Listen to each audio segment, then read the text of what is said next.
अक्सर जब किसी घर में रोज रोज झगड़े होते हैं तो हम सीधा दोष लोगों के स्वभाव, गुस्से या परिस्थितियों पर डाल देते हैं। कोई कहता है फला आदमी ही ऐसा है, कोई कहता है समय ही खराब चल रहा है।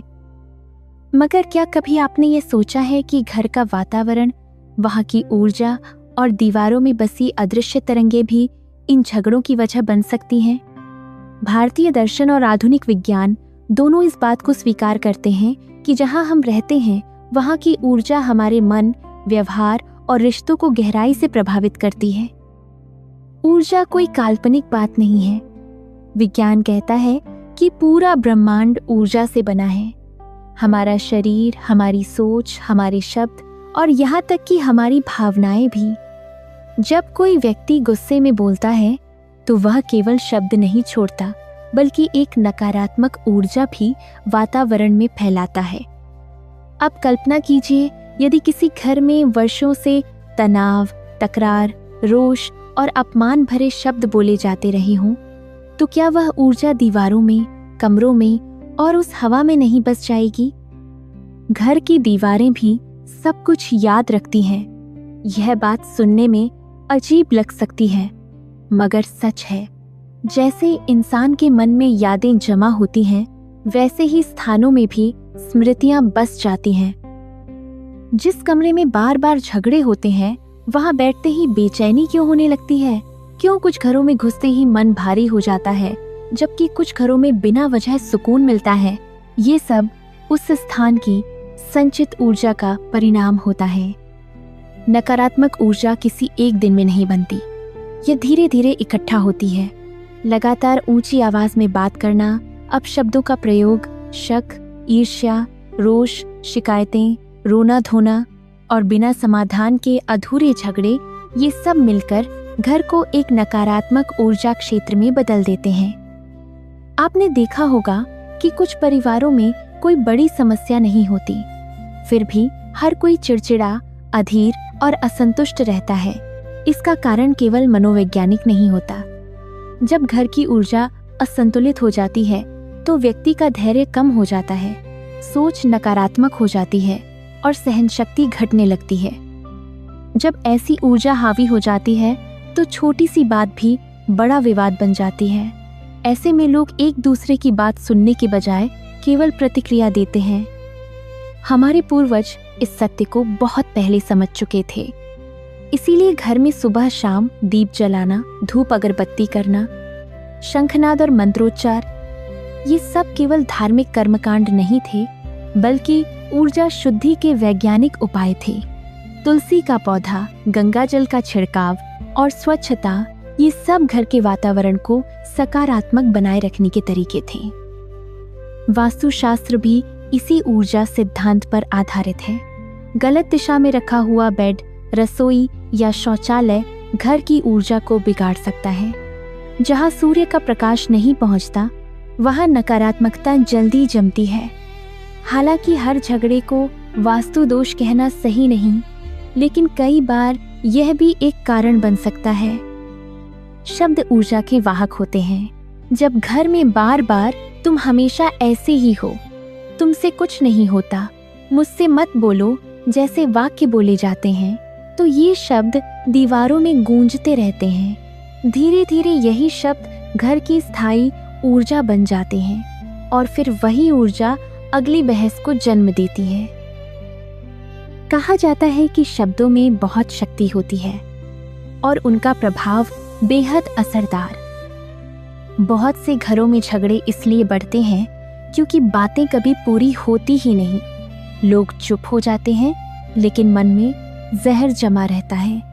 ये दबी हुई भावनाएं ऊर्जा के रूप में घर में फैलती रहती हैं। फिर एक दिन वही जहर किसी छोटी सी बात पर फूट पड़ता है। सबसे ज्यादा असर बच्चों पर पड़ता है। बच्चे शब्दों से ज्यादा ऊर्जा को महसूस करते हैं। झगड़ों से भरे घर में पलने वाले बच्चे या तो बहुत चुप हो जाते हैं या बहुत आक्रामक। उनके भीतर डर, असुरक्षा और भ्रम जन्म लेता है, जो आगे चलकर उनके रिश्तों को भी प्रभावित करता है। लेकिन क्या आप ये जानते हैं कि इस नकारात्मक ऊर्जा को हम साफ भी कर सकते हैं? घर की ऊर्जा बदली जा सकती है, ये सबसे अच्छी बात है। घर केवल ईंट सीमेंट की संरचना नहीं होता। घर वह स्थान होता है जहां मन आराम करे, दिल सुरक्षित महसूस करे और आत्मा सुकून पाए। अगर घर में बार बार झगड़े हो रहे हैं तो केवल लोगों को बदलने की कोशिश न करें, घर की ऊर्जा को भी समझें, महसूस करें और सुधारें। शुरुआत भोजन की ऊर्जा शुद्धि से करें, जिसे लोग अक्सर नजरअंदाज करते हैं। जिस मनस्थिति में खाना बनता है वही ऊर्जा पूरे परिवार में जाती है। खाना बनाते समय गुस्से में चूल्हा न जलाएं, कम से कम 2 मिनट मौन रखें। खाना बनाने वाले के मन में हो सब स्वस्थ रहें। यह तकनीक घर की ऊर्जा को अंदर से ठीक करता है।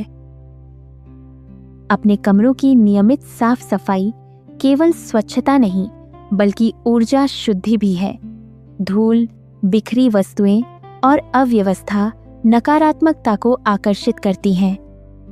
अक्सर हम यह समझते हैं कि बिखराव सिर्फ वस्तुओं का होता है, परंतु सच्चाई यह है कि अव्यवस्थित कमरा धीरे धीरे मन को भी अव्यवस्थित कर देता है। जब आसपास धूल जमी हो, अनावश्यक सामान भरा हो या वस्तुएं इधर उधर पड़ी हो तो ऊर्जा का प्रवाह रुकने लगता है।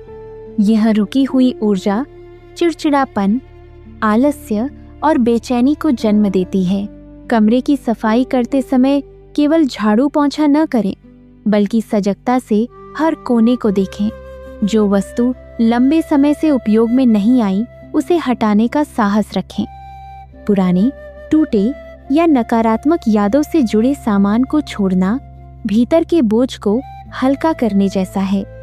जब आप अनावश्यक वस्तुएं हटाते हैं तो आप अपने जीवन में नई संभावनाओं के लिए स्थान बना रहे होते हैं। प्रतिदिन कुछ समय के लिए खिड़कियां और दरवाजे खोलें ताकि ताज़ी हवा और सूर्य का प्रकाश भीतर आए। सूर्य की किरणें प्राकृतिक ऊर्जा शुद्धिकर्ता हैं। वे कमरे के वातावरण को हल्का और जीवंत बनाती हैं। यदि संभव हो तो कमरे में एक छोटा पौधा रखें, क्योंकि हरियाली सकारात्मक कंपन को बढ़ाती है। साफ और व्यवस्थित कमरा मन को स्पष्टता देता है। जब बाहरी वातावरण शांत और संतुलित होता है तो विचार भी शांत होने लगते हैं। धीरे धीरे आप पाएंगे कि झुंझलाहट कम हो रही है, एकाग्रता बढ़ रही है और भीतर एक हल्की सी प्रसन्नता जन्म ले रही है। घर को पुनः पवित्र बनाने का अर्थ है उसे भय से मुक्त करना। जहाँ डर नहीं होता वहाँ प्रेम सहज बहता है, और जहाँ प्रेम होता है वहाँ घर अपने आप मंदिर बन जाता है। यह मंदिर पूजा से नहीं बल्कि संवेदनशीलता से बनता है। छोटे स्पर्शों से, सच्ची सुनवाई से और उस भावना से कि हम अलग नहीं, एक हैं। यदि परिवार के सदस्य मिलकर कभी कभी चुपचाप बैठें, प्रार्थना करें या ध्यान करें तो ऊर्जा का संतुलन धीरे धीरे लौटने लगता है। यह जरूरी नहीं कि सब एक से सोचें, लेकिन शांत रहना सीखना बहुत जरूरी है। अब बात करते हैं उस स्थिति की जब हालात कुछ ज्यादा ही बिगड़ चुके हों, जब घर में बोलचाल लगभग बंद हो गई हो, जब हर कोना भारी लगे और आप खुद को उसी घर में अजनबी सा महसूस करने लगे। जब ऐसा लगे कि अब समझाने, समझने, समझौता करने के सब प्रयास व्यर्थ हो चुके हैं। और सबसे कठिन क्षण तब होता है जब आप अकेले पड़ चुके होते हैं। तब आप अपनी भीतरी शक्ति का उपयोग करके घर की ऊर्जा और अपने जीवन को कैसे बदल सकते हैं। जब हम सच्चे मन से प्रेम, करुणा या कृतज्ञता महसूस करते हैं तो सबसे पहले हमारे भीतर की ऊर्जा बदलती है। मन की अशांति धीरे धीरे शांत होने लगती है। उस क्षण शरीर तनाव के स्थान पर सहजता को चुनता है। भावनात्मक स्तर पर अहंकार नरम पड़ता है। हम दूसरों को दोष देने के बजाय समझने लगते हैं।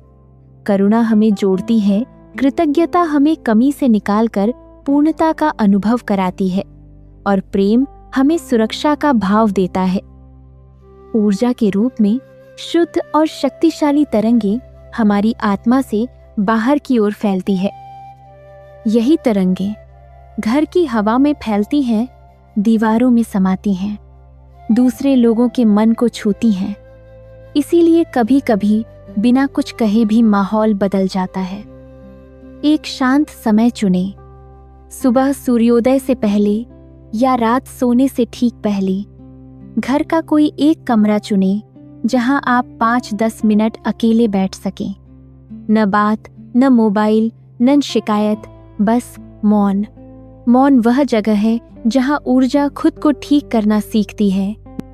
आंखें बंद करें, एक हाथ दिल पर रखें, धीरे धीरे सांस लें, हृदय पर ध्यान केंद्रित करें। अब मन ही मन कहें, मैं प्रेम हूँ, मेरे आसपास प्रेम ही प्रेम है। या फिर मेरे घर में सदैव खुशियां वास करती हैं। किसी एक सुंदर स्मृति को याद करें, कोई भी पल जब किसी ने आपको सच्चा प्यार दिया, किसी बच्चे की मुस्कान, किसी की बिना शर्त मदद। उस भावना को महसूस करें। सोचना नहीं, महसूस करना है। यही भावना लव वाइब्रेशन को सक्रिय करती है। अब प्रेम को पूरे घर में फैलाएं। कल्पना करें कि आपके दिल से गुलाबी या सुनहरी रोशनी निकल रही है। वह रोशनी पूरे कमरे में फैल रही है, फिर पूरे घर में, हर दीवार, हर कोने में। मन ही मन कहें, इस घर में प्रेम, शांति और सुरक्षा है। ये सबसे कठिन लेकिन सबसे शक्तिशाली चरण है। जिससे झगड़ा होता है उसके चेहरे की कल्पना करें और मन में कहें, मैं तुम्हें समझने की कोशिश कर रहा या रही हूं। मेरे दिल में तुम्हारे लिए निश्चल प्रेम है। उनके कोमल स्पर्श को महसूस करें। अपने भीतर की कठोरता को ढीला पड़ने दें। अपने दिल से सारे गिले शिकवे बाहर जाने दें। हो सकता है कि यह महसूस करते समय आपकी आंखों से आंसू भी बहने लगें, और यदि ऐसा हो तो उन्हें रोकिए मत। ये कमजोरी के आंसू नहीं है, ये वर्षों की थकान, दर्द और अनकहे शब्दों का पिघलना है। कई बार हम खुद को मजबूत दिखाने के लिए भावनाओं को दबाते रहते हैं, पर जब आप सच में दिल खोलकर प्रेम और क्षमा का अभ्यास करते हैं तो भीतर की जमी हुई कठोरता टूटती है। आंसू उसी टूटन के बाद आने वाली शुद्धि है। अक्सर यही क्षण होता है जब भीतर का परिवर्तन शुरू होता है। आंसुओं के बाद जो शांति आती है वही सच्ची ऊर्जा शुद्धि है, और उसी शांति से घर में नई शुरुआत जन्म लेती है। अब आइए जानते हैं कि प्रेम की तरंगें यानी लव वाइब्रेशंस काम कर रही हैं या नहीं। इसके संकेतों को कैसे पहचानें। बिना वजह हल्कापन महसूस होना, झगड़े का समय कम होना, लोग जल्दी शांत हो जाना, घर में नींद बेहतर होना, बच्चों का व्यवहार नरम होना, ये संकेत बताते हैं कि ऊर्जा बदल रही है। जो व्यक्ति पहले तीखे शब्द बोलता था वह अचानक नहीं बदलेगा, लेकिन उसकी तीव्रता कम होने लगती है। प्रतिक्रिया का समय घटता है, गुस्सा जल्दी शांत होता है। जो व्यक्ति आपसे बचता था या बात टालता था वह थोड़ी सहजता से पास बैठने लगता है। बातचीत लंबी ना भी हो पर आंखों में कठोरता कम दिखती है। वह बिना कहे छोटी छोटी मदद करने लगता है। कभी पानी दे देना, कभी हल्की चिंता दिखाना। वह अपने मन की बात साझा करने लगता है, और सबसे गहरा परिवर्तन आपके प्रति उसका दृष्टिकोण बदलता है। वह आपको विरोधी नहीं, सहायक के रूप में देखने लगता है। अंततः एक मकान, घर बनता है न उसके डिजाइन से, न धन से, न ही उसकी पूर्णता से, बल्कि उस प्रेम की कंपन से जो चुपचाप उसकी हवा में घुली होती है। जब दिल कोमल होते हैं तो दीवारें फिर से सांस लेने लगती हैं। जब अहंकार की जगह क्षमा आ जाती है तो कमरे हल्के महसूस होने लगते हैं। सच्चा घर वह है जहां आत्माएं बिना डर के अपने भाव प्रकट कर सकें, जहां मौन घाव न दे बल्कि उपचार करे, और जहां हर सूर्योदय एक नई शुरुआत का शांत वादा लेकर आए। घर को फिर से घर बनाना एक दिन का काम नहीं, यह एक निरंतर साधना है। जैसे दीपक रोज जलाना पड़ता है, वैसे ही प्रेम की लौ को भी रोज पोषित करना पड़ता है। जब हम अपने घर को आशीर्वाद देते हैं तो दरअसल हम अपने ही जीवन को आशीर्वाद दे रहे होते हैं।